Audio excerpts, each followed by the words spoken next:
A short autumn in Boston. In Boston, autumn doesn't last long. One October afternoon, the wind grew cold and started blowing the golden leaves off the trees. At Central Hospital, Nurse Emily Watson was finishing another long night shift. Her feet were sore, and her eyes felt heavy, but she still made one final round, checking her patients' charts and giving updates to the nurse taking over. As she entered the locker room, her co-worker Jennifer, an older and kind-hearted nurse, gave her a warm smile. Another tough day, Emily. Got any plans for the weekend? Maybe some family time? Emily gave a small smile and shook her head. Not really. My mom and sister are going shopping in New York tomorrow. I'll just be home doing laundry. Jennifer sighed. You're always doing everything around the house. Don't you ever get time for yourself? Emily shrugged. It's okay. I'm used to it. She didn't say it out loud, but in the Watson family, Emily was the one who did most of the work. It had become expected that she would handle everything quietly, no complaints, no questions. After leaving the hospital, Emily walked back to her small, tidy apartment. It wasn't fancy, but it was clean and peaceful. Her refrigerator was covered with postcards from her father, London, Paris, Rome, cities from his business trips. Emily's father, Thomas Watson, worked for a global trading company. He traveled often and was known for being calm, logical, and kind. Unlike the rest of her family, he had always supported Emily's dream of becoming a nurse. He was the only one who truly believed in her. Suddenly, the phone rang. Emily picked it up and heard her mother's voice on the other end. Emily, don't forget about tomorrow's dinner party. Kate's designer friend is coming, so be home by 6. I remember. Did you already do the shopping? Well, Martha sounded hesitant. Kate and I are going to New York in the afternoon. We'll be back later. But could you take care of the grocery shopping and cook dinner? Emily sighed quietly so her mother wouldn't hear. All right, I took the day off, so I can do it. Thank you, Emily. You're always dependable, Martha said. Since you're a nurse and live on your own, these little tasks are easy for you. Kate is still building her career, so these social dinners help her make connections. After hanging up, Emily sank into the sofa. Her mother's words echoed in her head.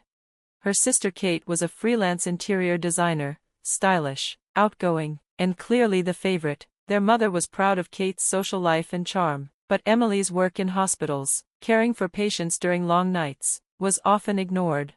Then Emily's phone rang again. This time it was a video call from her father. Hi, Emily, how are you doing? Thomas appeared on screen, calling from a hotel room. I'm good, Dad. Where are you now? In Paris. I'm flying to Brussels tomorrow, he said. A new project just started, so I'll be in Europe for a while. How long? Emily asked. Probably about 3 months, he replied, looking a little sorry. I won't be back for your birthday. I'm really sorry.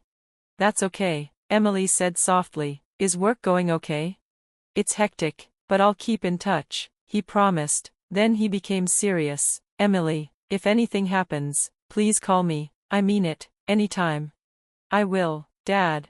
And take care of your mom and Kate. You're the glue holding everything together. Emily laughed gently, as always. A few days later, Thomas left for Europe. Emily returned to her usual schedule. Nights and days blurred together with hospital work. At home, chores and errands never stopped. Her mother and sister continued to rely on her without thanks. It was as if her time and energy belonged to them. Then came a rainy evening in early November. Emily had just finished a night shift and was walking across a street to catch the bus home. She was tired, so tired she didn't notice the danger. A large truck, supposed to stop at a red light, skidded through the intersection. The impact was brutal, then everything went black.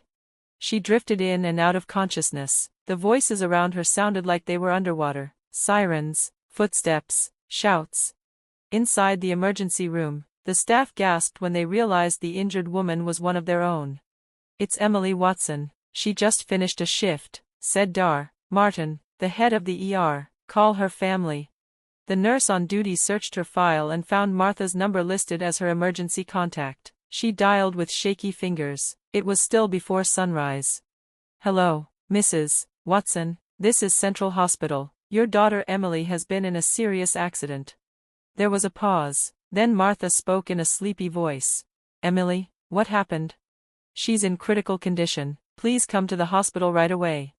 After a moment, Martha replied, I'm out walking my sister's dog. I can't come now, maybe in the afternoon.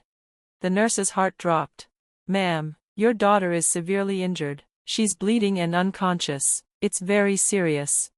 I told you, I'm busy right now, Martha snapped. Kate and I are going to New York later. We'll see if we can come later. The nurse could barely believe what she had just heard. She reported it to Dr. Martin. He frowned. We'll try again later. Right now, let's focus on saving her. Emily was rushed into emergency surgery, internal bleeding, fractures, head trauma. The situation was grim. 6 long hours passed before the surgery ended. It was already lunchtime when Dr. Martin called Martha again. Mrs. Watson, he said sternly, your daughter's condition is extremely serious. Please come immediately. I understand, Martha said, and hung up, but still, she didn't come. Emily was moved to the ICU. Beeping machines and tubes surrounded her bed. There were no flowers, no family, no mother holding her hand. But her fellow nurses were there. Jennifer sat beside her, holding Emily's cold fingers. Hang in there, Emily, you're not alone. We're all here for you. That night, and the next day, Martha and Kate still didn't come. One nurse said, should we try to call her father? But his number wasn't listed. Martha had only included her own contact. Emily's phone had been destroyed in the crash. Her only connection to her father was gone. Finally, on the second afternoon, Martha and Kate arrived. They looked annoyed, not worried, and held fancy shopping bags. Only 15 minutes? That's ridiculous, Kate told the nurse. We just got back from New York. They put on gowns and entered the ICU. When Martha saw Emily's face, swollen, bruised, unconscious, she sighed. Oh, such trouble, she muttered. She didn't touch Emily's hand. She just stood there, arms crossed. Then she turned to Kate and said, don't tell your father, it'll just stress him out.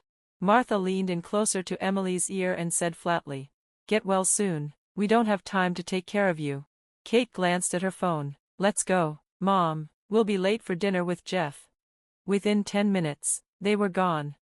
Jennifer stood frozen. She had never seen a mother treat her child like this. Quietly, she returned to Emily's side, whispering soft encouragements.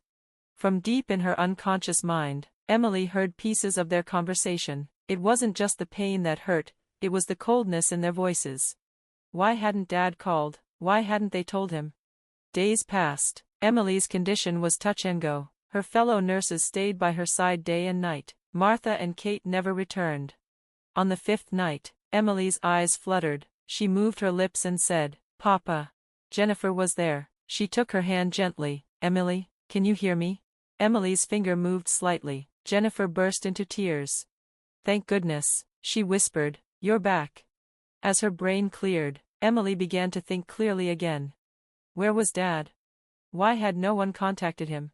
On the 7th day, Emily's body grew stronger. Her breathing stabilized. The doctors called it a miracle. Tough nurse, they joked, but everyone was relieved. Emily asked Jennifer for paper and pen. She had something important to say. With shaking hands, she wrote just 2 words. Contact Dad. Jennifer hesitated. Your mother said not to, but, you're right, we should. Do you know his number? Emily tried to write it, but her hand was still too weak. The pen fell from her fingers. Instead, she wrote, Dad's company. Understanding, I see, said Thomas Watson. He was the European branch manager of Global Trading Company. I'll try to find him. Emily gently squeezed Jennifer's hand to thank her, but her thoughts were spinning. Her mother's words kept repeating in her mind, don't tell your father. Why wouldn't her mom want to tell her dad about the accident? There had to be a reason, a secret. Maybe, Emily could feel it in her bones. Even though she was still weak, lying in a hospital bed, her mind was getting clearer every day, and with that clarity came a decision. She deserved to know the truth. And her father deserved to know it too. She quietly began planning what to do. 8 days after the accident, the morning sky over Boston was heavy with thick gray clouds. A black luxury SUV slowly pulled into the parking lot of Central Hospital. Out stepped Martha and Kate. Both women looked exhausted, and not from worry, more like from staying up late at a party. Martha muttered as they walked toward the hospital entrance, let's just get this over with quickly. We have a spa appointment this afternoon. Kate frowned slightly. Why does Emily always cause trouble?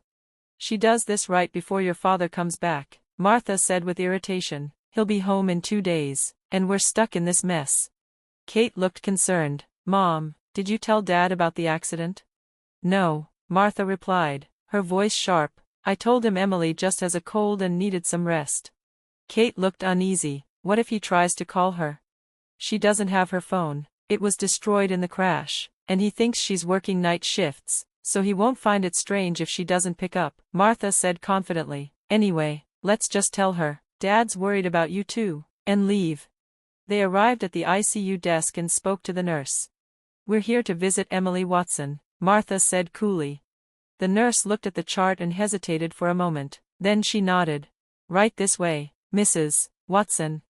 Martha and Kate followed the nurse through the quiet, tense halls of the ICU. Families were gathered around beds, crying, whispering prayers, holding hands, but Martha and Kate didn't show a single sign of emotion. Their expressions were blank, as if visiting a stranger.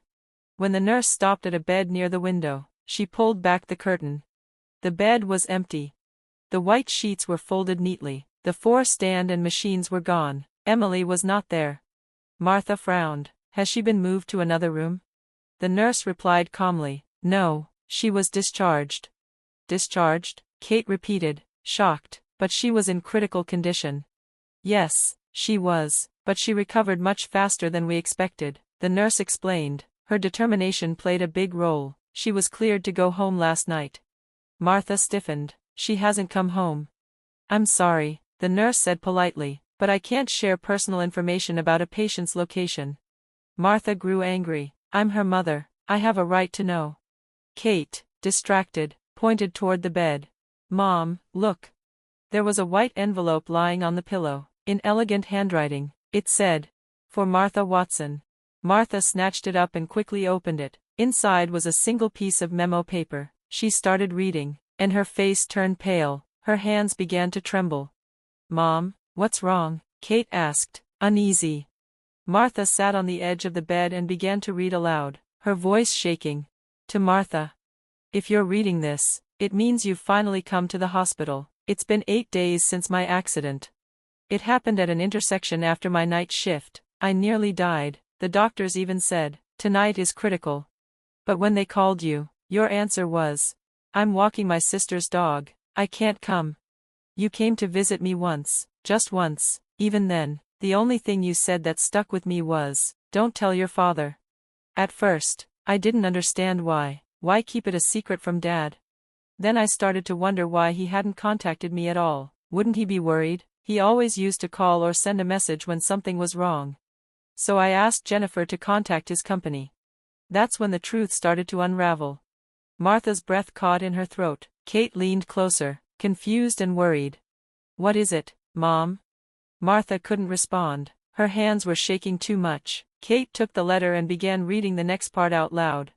Dad isn't in Europe, as you told us. He's in Asia. You said he was going for 3 months, but his actual business trip was only 3 weeks.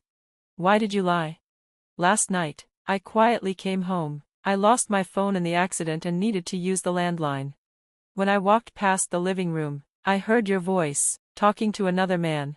You told him, Thomas won't be back for 3 weeks, don't worry.